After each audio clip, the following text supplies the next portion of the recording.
wondering how to vote, just check your mailbox. It's all there, okay? And each one of you can vote. You can vote in two of the innovations you like the most.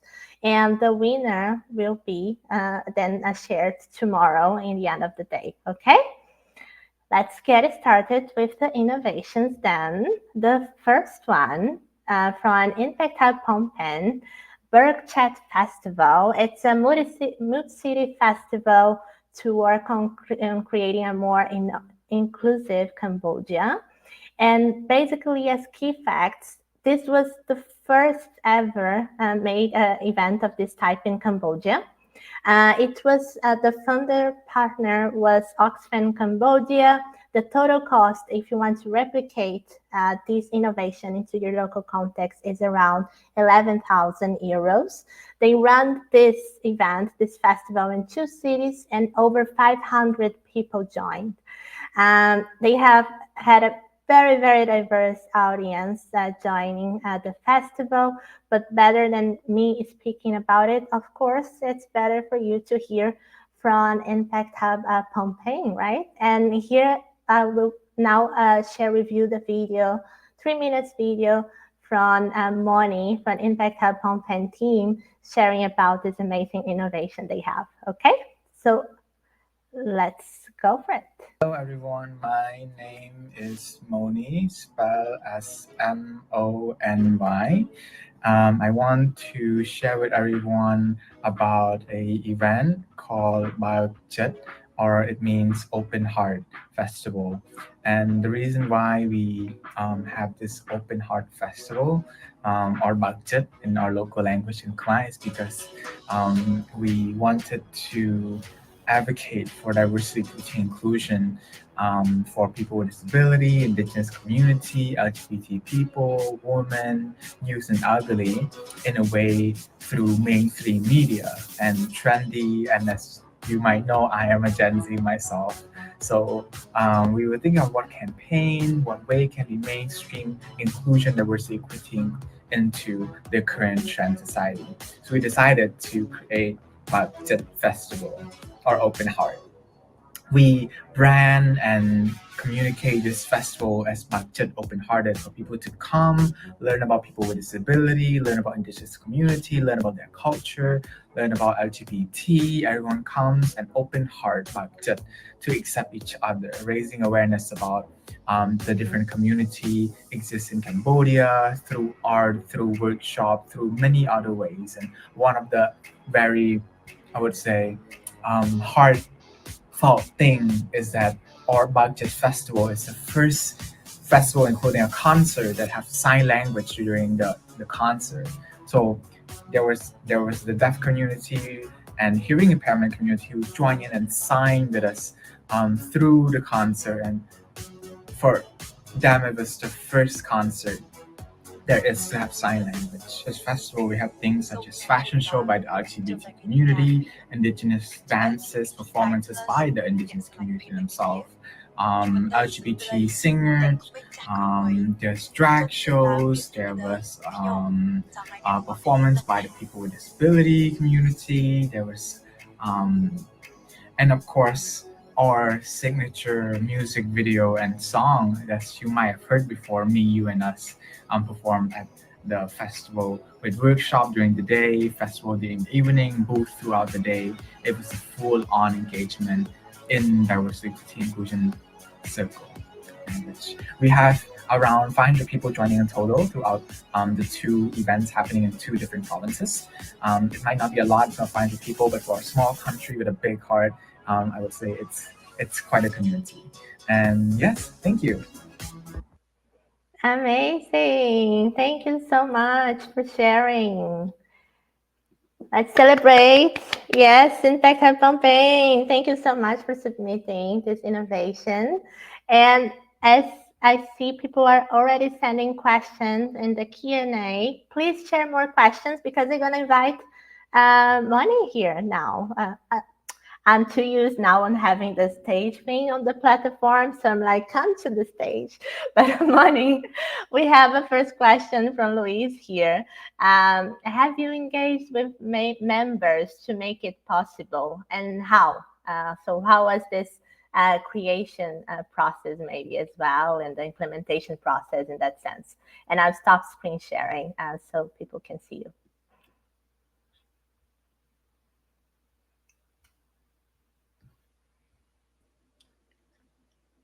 I just go, right? Sorry. Yes, come, come. By No, the way, everybody, Moni is here in the middle of the night with us.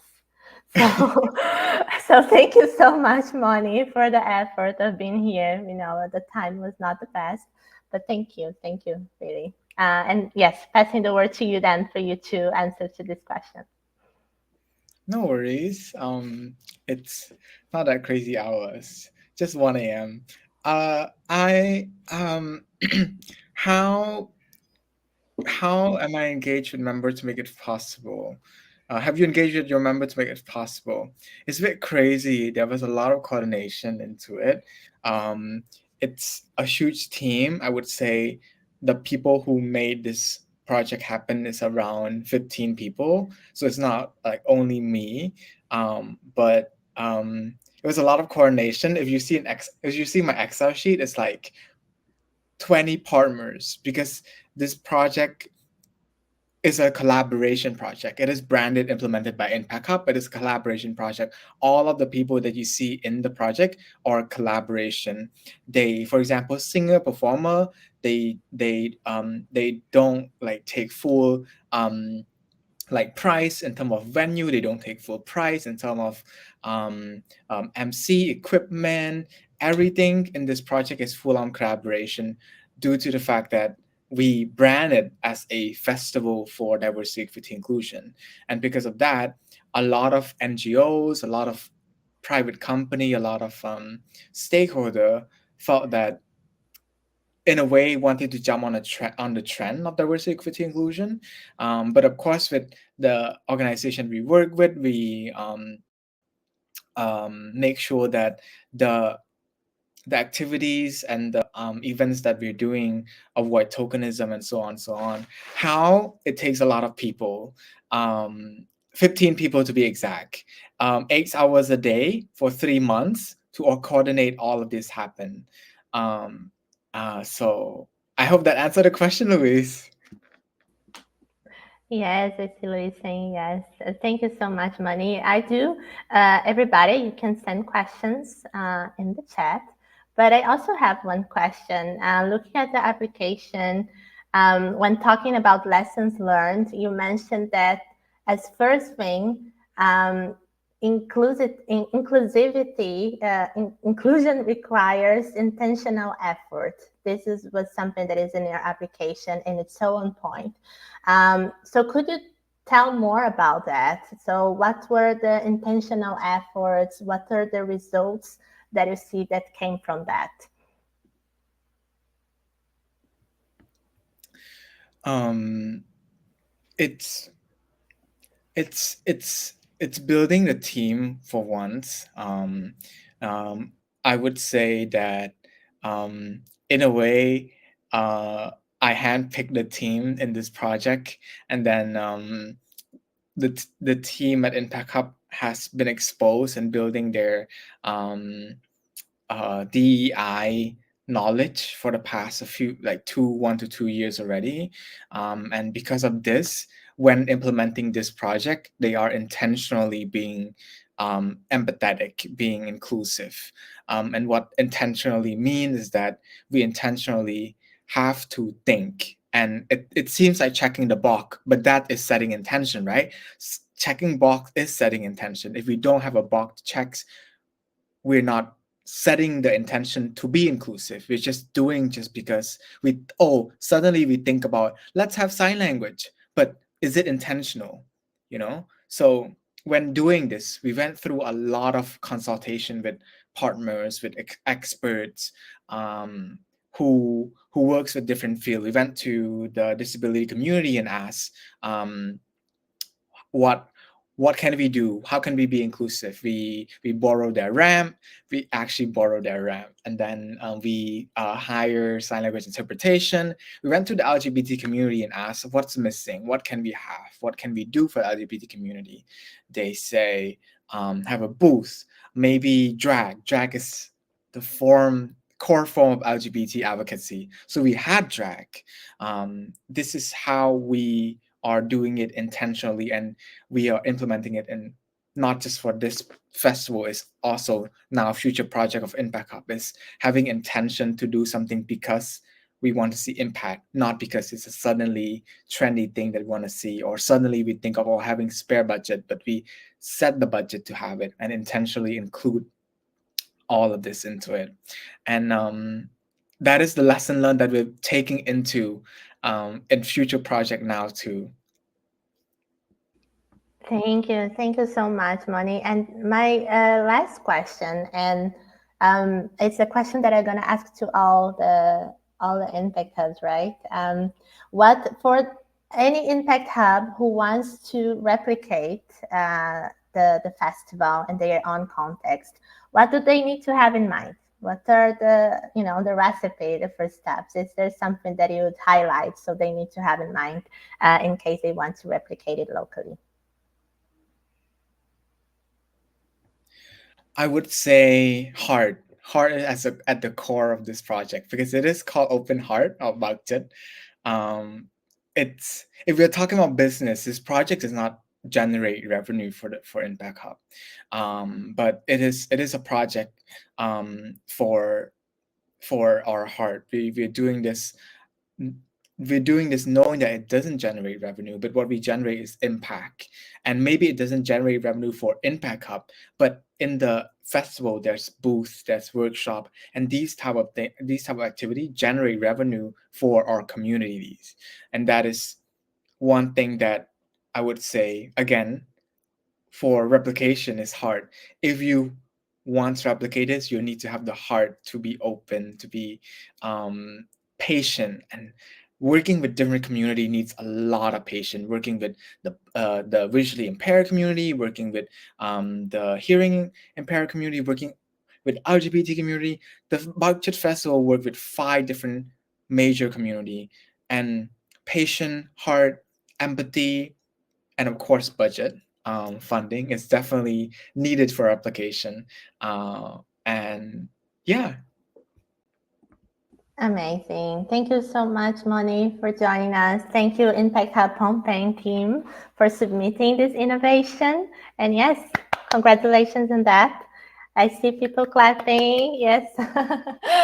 All right. Thank you, Moni. If you want to stay with us, of course, you're more than welcome to stay until the end and check the other innovations. But in case you want to go and sleep, that's totally fine as well, just for you to know. All right, and now I'm gonna share screen again so we can check it out, the next innovation, and this time from Impact Hub Medellin. Oh, and Latin America is coming strong. The next 3 innovations are from Latin American Impact Hubs. Go Latin. And yes, from Impact Hub Medellin, we have Visión Financiera, which is a program that creates opportunities for women entrepreneurs to overcome financial barriers, to become more independent. And basically, yes, key facts, just for you to have some highlights in regards to this innovation. They offer everyone who participates of the program, they have a certification that is recognized nationally, which is super cool. They have 2 main partners, financial partners, Prosuma and Grupo Argos. The total cost is $100,000, and they have supported over 200 women that received financial advisory services so far. They also offered around 15,000 euros in small loans, I believe in September, so very recently. And in terms of audience, as you can tell, it's focused on supporting the women entrepreneurs in Colombia. All right, but again, better than hear me, let's hear from Impact Hub Medellin.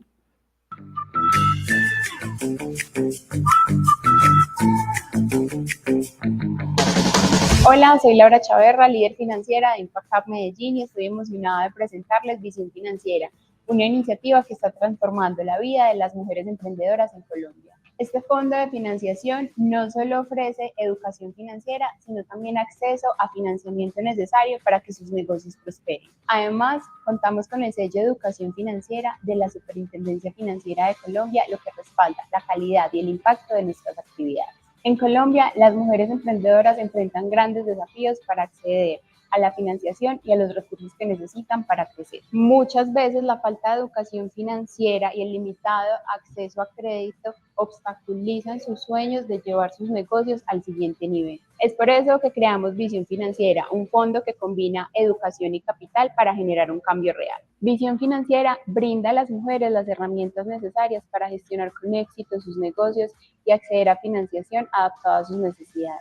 A través de talleres, mentorías personalizadas y apoyo continuo, las acompañamos en cada paso de su camino. A septiembre de 2024 hemos entregado alrededor de $15,000 en pequeños créditos para mujeres en toda Colombia y hemos asesorado a más de 200 mujeres en temas financieros. Nuestros eventos enfocados en educación financiera tienen una asistencia promedio de 50 mujeres por sesión, creando espacios de aprendizaje y empoderamiento. Junto a aliados como Promosuma y Grupo Argos, hemos desarrollado productos financieros inclusivos, asegurando que más mujeres puedan acceder a créditos y recursos esenciales para el crecimiento de sus negocios. Para mí, Visión Financiera ha significado darle credibilidad a mi sueño, ha sido pensarme a futuro haciendo lo que amo, ha significado potenciar mi liderazgo y mis herramientas como empresaria. Gracias a Visión Financiera pudimos lograr este sueño que era montar nuestra tienda de café. Veníamos 6 años trabajando en diferentes ferias y ahorita gracias al apoyo que nos dieron ustedes junto con Impact Hub y todo el proceso que se hizo de capacitaciones, logramos acceder a este dinero y montar esta tienda. El impacto de Visión Financiera ha sido extraordinario. No solo hemos visto un aumento en la alfabetización financiera, sino que muchas mujeres han crecido de manera sostenible sus negocios y han ganado confianza para liderar en sus comunidades.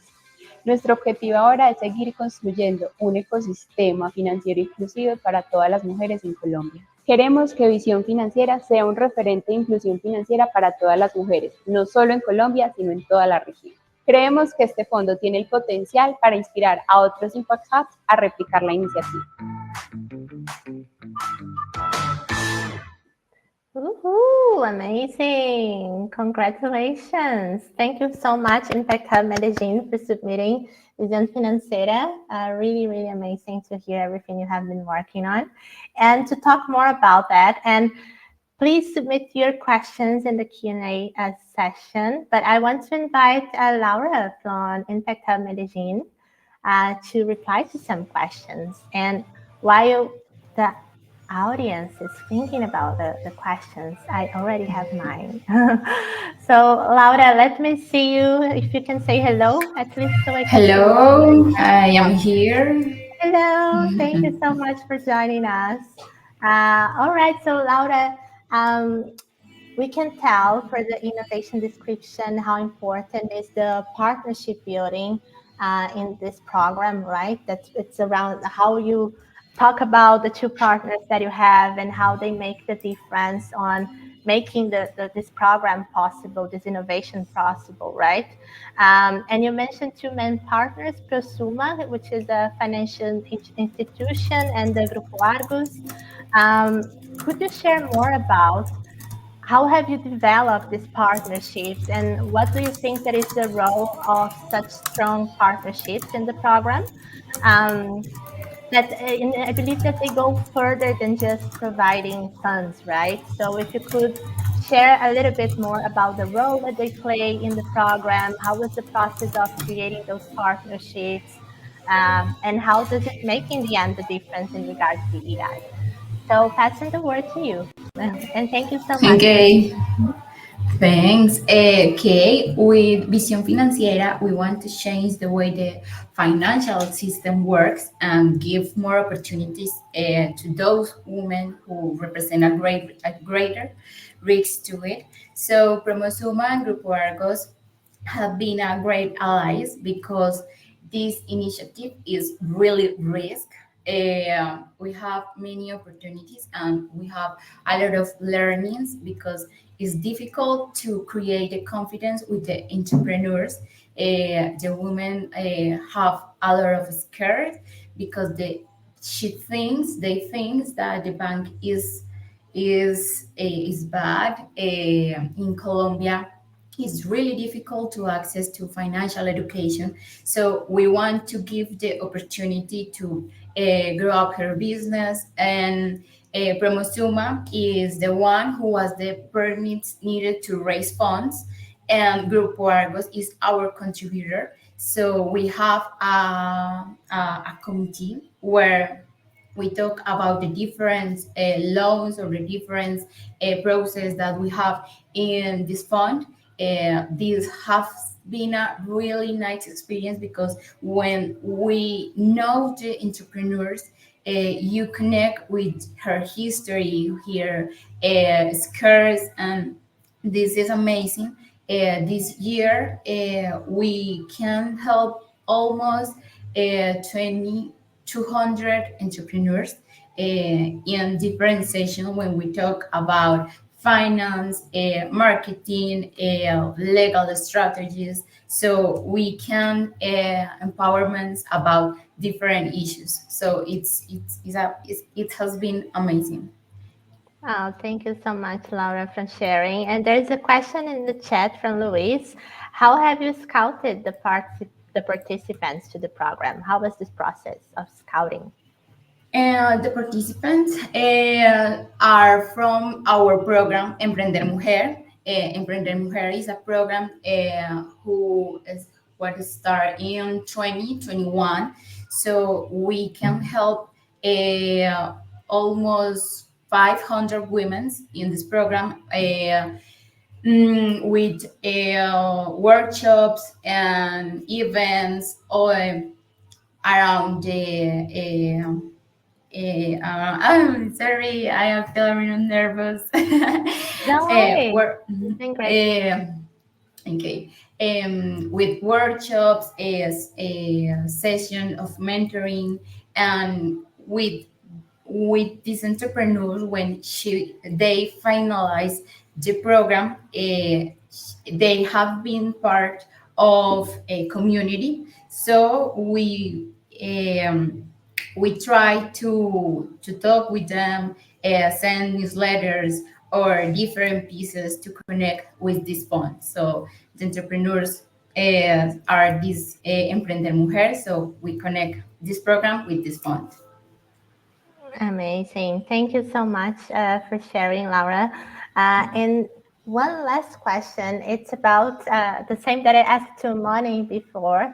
It's about the recipe. So for the ones who wants to replicate the same program and the same initiative into their local context, what are the first steps? What are your main suggestions that you'd give so they can get I started? think it's really important to listen to women entrepreneurs, understand how is the ecosystem, because in all the countries the financial system is really different, and the women are very we are really risks for the sector. So I think we understand how works this in our country, and think it's really important listen women entrepreneurs because they have the keys, they have the words that you need to change how this system works. So I think this is the two things more important: listen to entrepreneurs and understand how the system financial system works in the country. Thank you so much. And it's interesting. We were just talking about design thinking in the previous session. So it's about the empathy, the first stage, right? When starting this program like this is about, yes, understanding the entrepreneurs in the end. So let's clap, everybody. A round of applause for Impact Hub Medellin. Thank you so much, Laura, for joining us. And let's go for the next innovation then. I'll share my screen again. Here we go. And it's during my turn, as I already shared with you. Now we have Jóvenes que Impactan from Impact Hub Caracas. This is a very innovative curriculum they have created to promote human rights and gender equality in the country. And basically, it's very key and short facts about the program, and you're gonna learn more about it very soon in the video. They have as main partners Fe y Alegría and the Netherlands Embassy, a Netherlands Embassy then as the funder, the main funder. The total cost of the program is around 150,000. They have supported and worked with 124 schools, supported, so direct beneficiaries, over 40,000 students and teachers, from which over 1,000 were people with disabilities. And indirectly, so the program in general has impacted somehow over 200,000 people. So very impressive numbers from Impact Hub Caracas. And again, I will now play the video for you to learn more about this beautiful initiative. Jóvenes que Impactan was born from a very big concern we had about how to scale some of the programs we have been doing previously for 100 girls and 100 boys, but we saw the need to scale it in our country to reach thousands, and why not dream of millions of Venezuelans, boys and girls. And we managed to do it through this wonderful network of Fe y Alegría and its schools. And now it is a nationwide program that reaches 43,000 children and teenagers. Jóvenes que Impactan is a program designed and implemented by Impact Hub Caracas that seeks to promote human rights and gender equality in 124 Fe y Alegría schools in 18 states of the country. Through the formation of a multidisciplinary group of experts in gender, human rights, and innovation, we developed high-impact academic content that is delivered today through a multimodal approach, encouraging student teamwork and critical thinking. We learned a great deal about all these issues of culture of peace, teen pregnancy, human rights, and gender-based violence. We also now consider ourselves replicators of the content, both in our spaces at Impact Hub Caracas and in Venezuela as a whole. When we heard about the Jóvenes que Impactan program, and I came with the news to the campus, the staff was shocked. We prepared the staff, we gathered them together, where we received the information, and then came the replicas to the different sections and grades, each teacher in the area of orientation and coexistence. The aim is for the young people to become ambassadors of the program among their families and communities. That is why they develop dynamic activities that allow reflection and transmission of their ideas. Above all, we deserve to be treated with respect. We have the right to happiness, to be free without any mistreatment from partners, family, whatever. Jóvenes que Impactan is a program so that we, young people, can be more aware of our actions. What we do in social networks, how we manage our external relationships with our friendships, with our dating, if we have a relationship, and how we control early pregnancies, cyberbullying, bullying, and how we can have a greater impact on young people in our society. They practically give us a super complete guide where it is from a global competence. What is a didactic sequence? In other words, how we are going to work, the indicators and all the tools we are going to use for these activities. The satisfaction that remains to one more than the economic is the fruit that one harvests. In other words, everything I gave was not in vain. I congratulate Jóvenes que Impactan, and I hope we continue to impact them in the coming year. But many times they also have an impact on us. For Fe y Alegría, the formative process is important, and I believe that this articulated work between the organization and Fe y Alegría has been a real gift. For me, Jóvenes que Impactan means achievement. For me, it means growth. For me, it is depth, like an opportunity. I think the organization did not make a mistake when they put Jóvenes que Impactan, that word impact. Jóvenes que Impactan is transformation.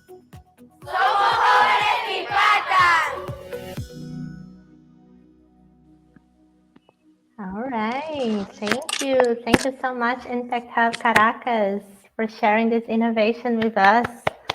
Congratulations. And we already have questions in the Q&A channel. So I'll invite Isabella from Impact Hub Caracas to say hello so I can see you and then share the questions with you. Let me see where you are. Okay. Isabella, here you are. Hello, Yes. welcome. Thank you for joining us. And we have some questions, 3 questions in the chat. So let's get it started. So Christine is asking, how do you know the youth will continue to be ambassadors outside the school? And if do you plan to follow up with some of them in a year or 2 years, maybe after the program? So two in one questions from Christine. Yes. The program, the curriculum includes these incentives for them to become ambassadors and to replicate the context within their family, the content within their families, their communities, the people that are always around them. And we follow up with the schools because we maintain a relationship with Fe Alegría, the organization.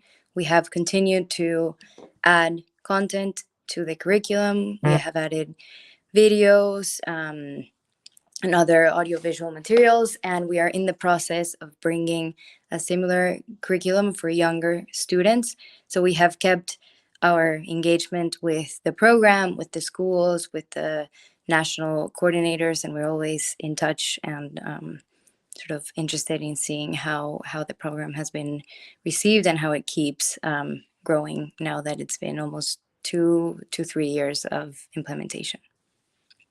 Amazing. Thank you, Isabella. And then Maria is asking, what are you measuring during the program? Are you measuring things like teenage pregnancy? What are the indicators that you keep the track of during the program and after it as well? Yes, so we did an impact measurement exercise the first year that we implemented the program. We measured before the program was implemented, during, and 6 months after.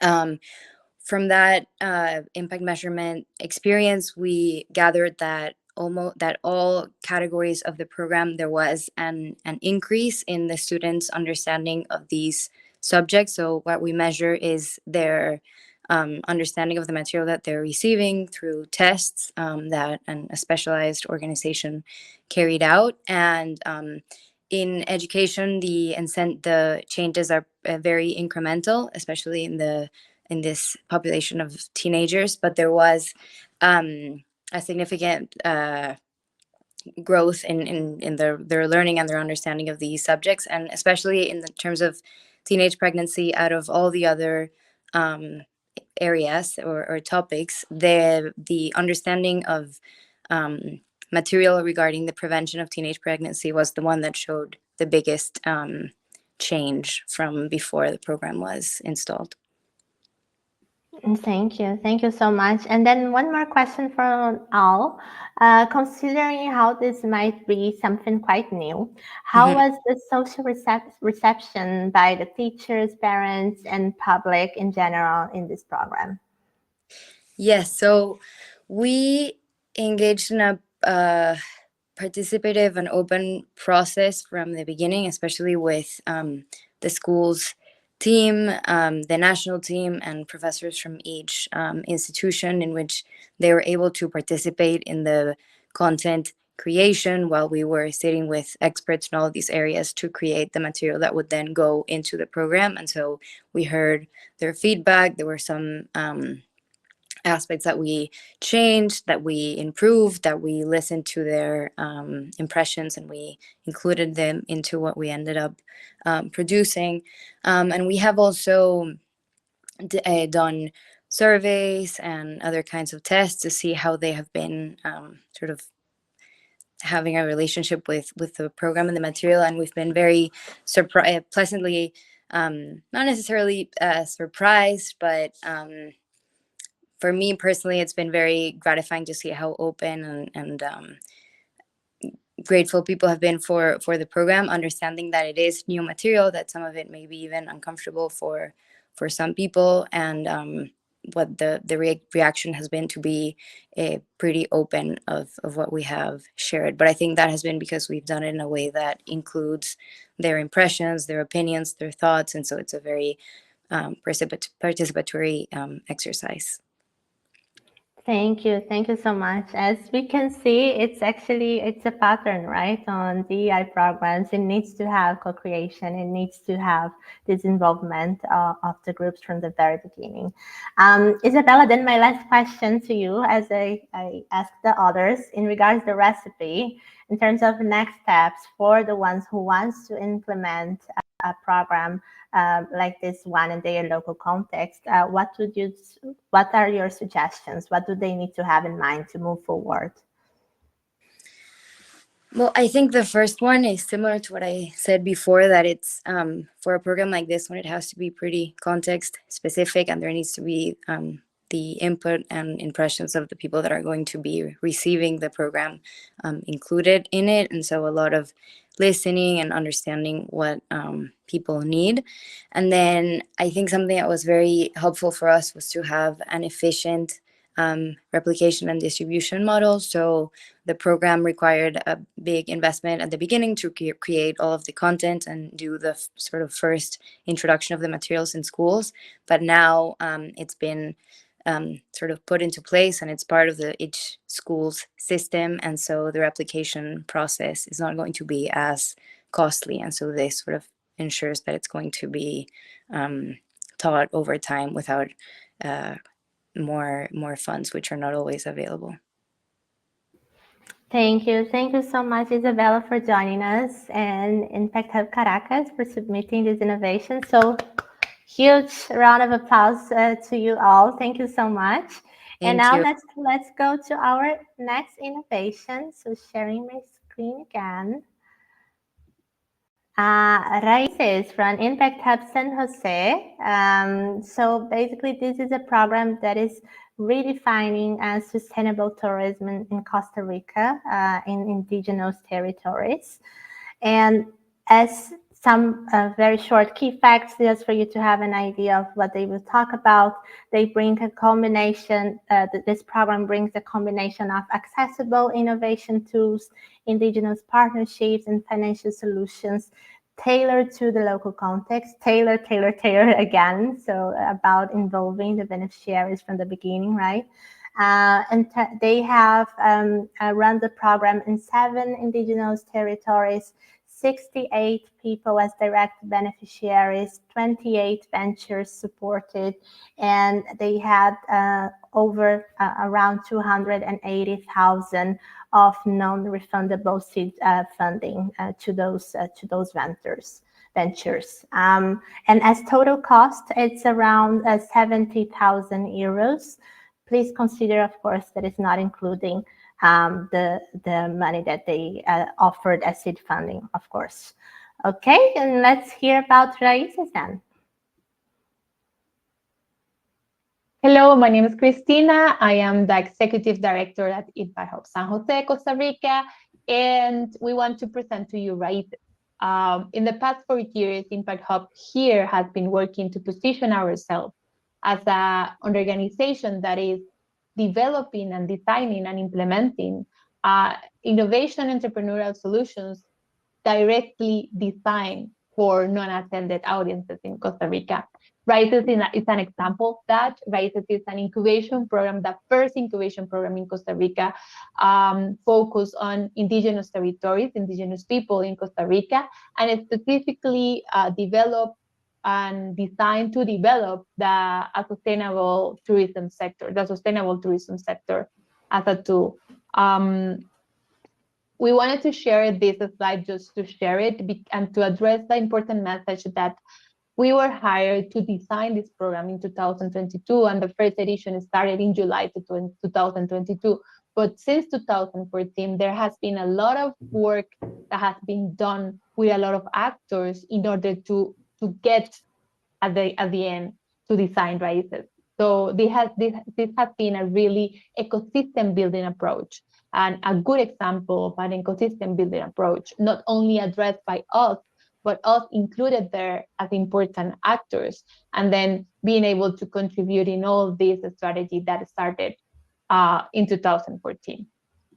This is just like a slide. We already shared a little bit of information about this in the application, about the components of the program. And these are a little bit of the results already mentioned there. We already work with 20 ventures in the first and the second edition. 100% of them will recommend Raíces as a safe space in order to develop economy and develop ventures. This is a little bit more around, we are working with 7 indigenous territories right now, and we like 100% of them finish the program with a solid touristic product that is ready to be sold in the market. Also, this is information around that we are including impact measurement around sustainability and gender equity, which is already included in the application, so I'm not going to be mentioning that. This is the distribution of the ventures. These are some pictures. We have a lot, but this is a quick presentation. And the most important thing we wanted to finish this presentation about Raíces is Raíces after 2 years has become like initiative with national interest. So right now, Raíces is aiming to position Costa Rica as a cultural touristic destiny. Right now, Costa Rica, when you think about Costa Rica, will be adventure or green and sustainability, right?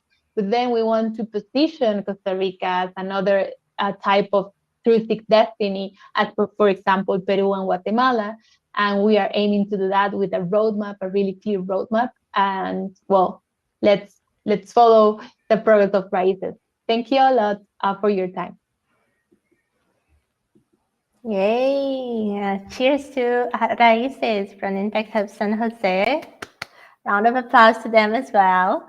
And now let me just stop screen sharing. And I want to invite Christina and Nanda to join me and say hello so I can see you on the screen to answer a few questions. So everybody, if you have any questions to Christina and Nanda, you can add it on the Q&A channel. Let me just, if you can say hello, Christina and Nanda. So yes, hello. Actually, we have a bit of a surprise, actually, because right now Nanda is in the region of the one we mentioned. So we have some entrepreneurs that want to say hello because right now they are in a workshop. So Nanda, are you there? So nice. Hello. Fuerte, fuerte, con ganas. So thank you, Nanda. Hello. Amazing. Hello. We wanted, because right now Nanda is giving a workshop for the 3rd edition of Raíces. So we wanted to say hello from them as well. Love it. And best campaign. Hello, everybody. Yeah, love it. Thank you so much. Cool. And then maybe let me see if there's any question in the chat.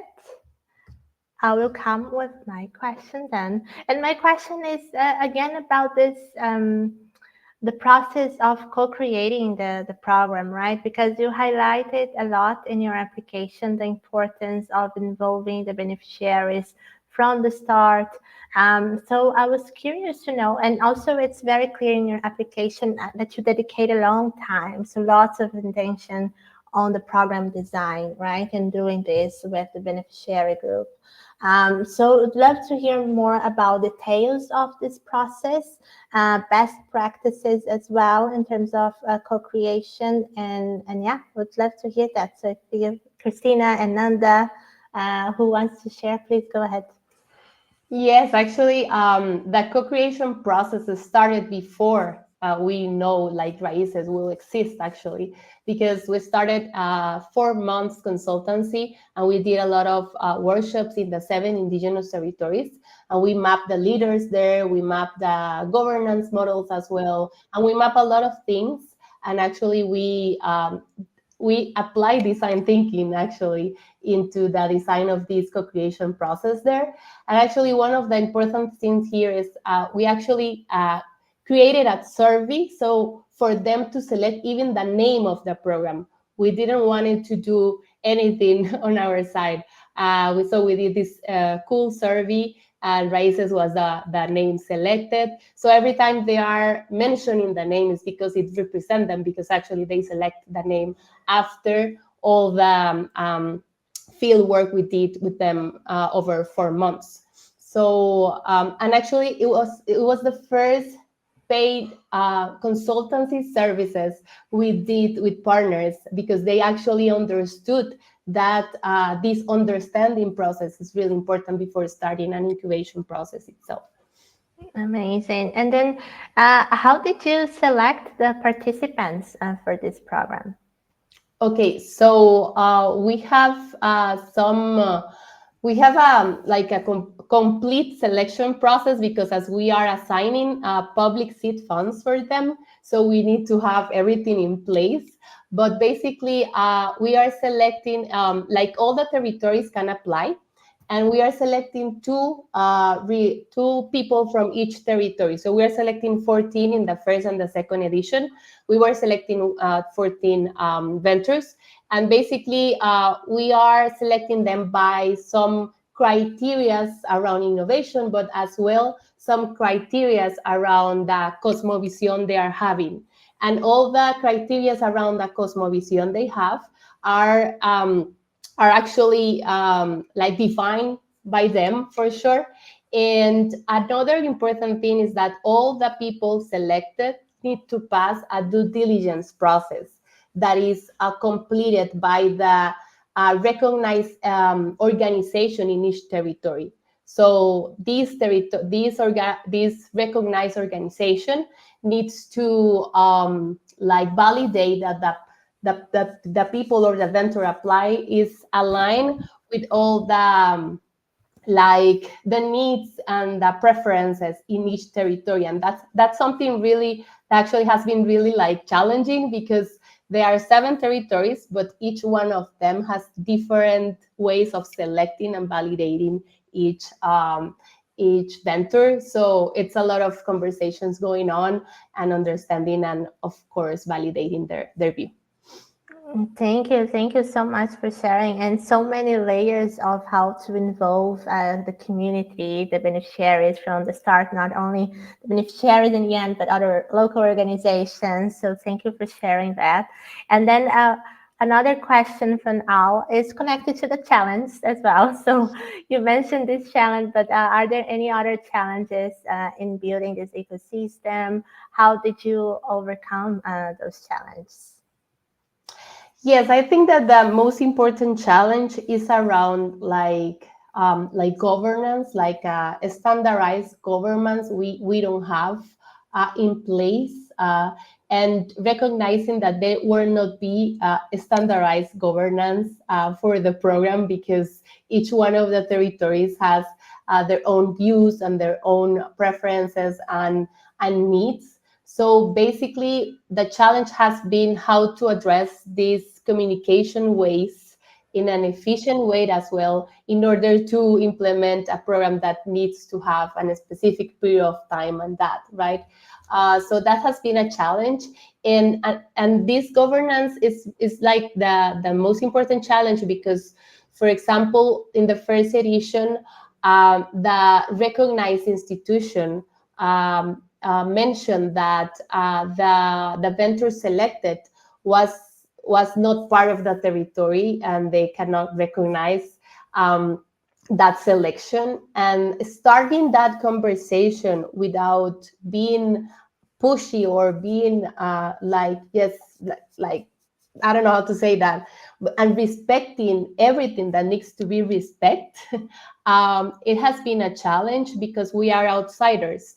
They call us here Siquas, so we are Siquas for them.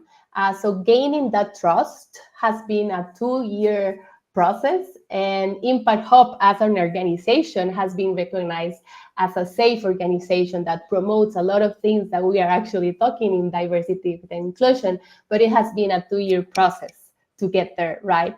To be recognized as nice CICUAS, right? So it has been a challenge, but we are working with them. So it has been like really meaningful for us as well. No, that's really beautiful to hear. How to become nice sequels. It's something we all aim for. And then also, Maria is asking on a personal level, what is the main lesson from working with indigenous community? Maybe Nanda, if you want to share, if you can, and if you want to share as well. But Christina, please go ahead.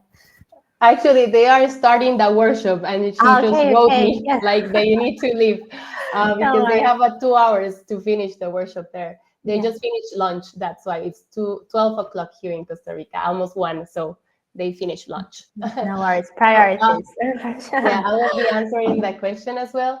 Like the main, in a personal level, the main challenge or the main lesson will be like how to balance the wisdom and the knowledge they are giving us with the wisdom and the knowledge we can give them as well.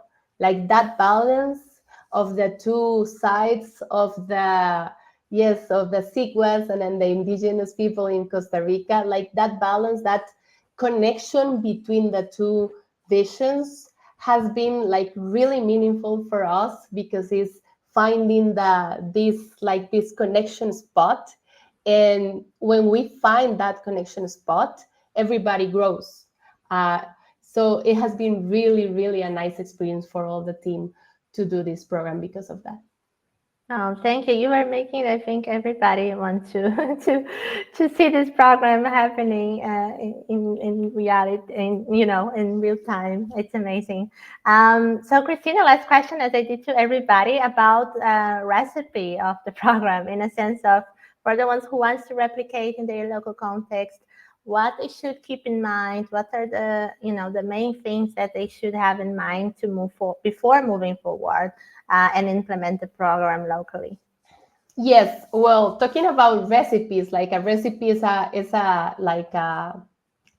sum of steps, right? And when you're doing a recipe, if you have the steps, you can add more sugar if you want because it applies for your context, so on, so on. If you are doing like a dessert, right? So basically here we already have those steps. Like when we started, we have like the general structure of how we did this immersive and understanding phase. And then after that, we transform that into steps that needs to be adapted into an incubation program for this specific audience. And then for the sector, tourism sector, we have a methodology itself with a series of steps as well. So I think like if a hub wants to do this, those are the steps. And then if you need to add more sugar in the incubation program, or you need to do different stuff in that tourism sector, then you will be able to do it because it's your own local context, right? So I think we're ready to scale by that methodology. Amazing. Thank you so much, Christina. Thank you, Nanda. And everybody who joined with Nanda as well. Thank you, everybody. A round of applause for Impact Hub San Jose. Thank you for sharing. And yes, that was the last innovation. We have done 4 candidates for the Innovation Awards. You all received in your emails yesterday, not even today. Yesterday was already in your emails. This presentation I shared with all the application. The application is not only the video, they have also submitted a document and you have access to it. It's in the presentation that you received in your email already. And Louise is sharing in the chat for you to find the link for you to vote, because each one of you has a personal link for you to vote. You need to search, just to make it easier for you, right? Search for election body in your email. And then you're going to find it, okay?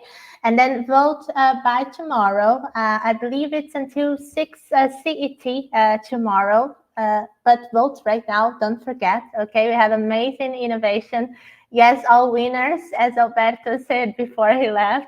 But yes, do submit your voting, okay? Thank you everybody again for the innovation. One last round of applause from everybody because for these 4 amazing innovations. And enjoy the Makers Festival. See you all for the next session tomorrow. Take some rest. Bye-bye. Take care. Thank you.